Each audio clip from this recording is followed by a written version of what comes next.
మళ్ళీ అయితే వసుంధర దగ్గరకు వచ్చి ఇలా అంటూ ఉంటుంది, ఏంటి అమ్మగారు మీరు ఎలాంటి పని చేశారు, మీరు ఎలాంటి పని చేస్తారని నేను అస్సలు అనుకోలేదని చెప్పి అంటూ ఉంటుంది. దాంతో అక్కడ ఉన్న వసుంధర అయితే మళ్ళీని కొట్టబోతూ ఉంటుంది.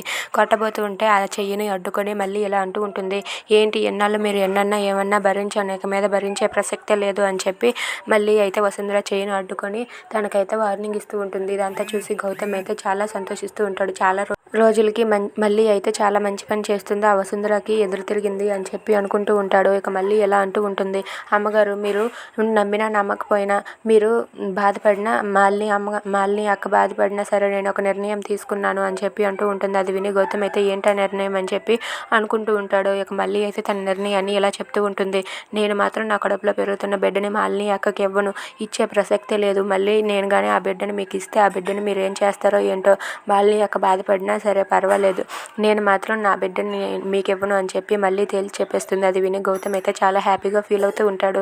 మళ్ళీ ఇప్పటికైనా సరే మారావు, నాకు అది చాలు అని చెప్పి గౌతమ్ అయితే తన మనసులో అనుకుంటూ ఉంటాడు. If you like this video please subscribe our channel.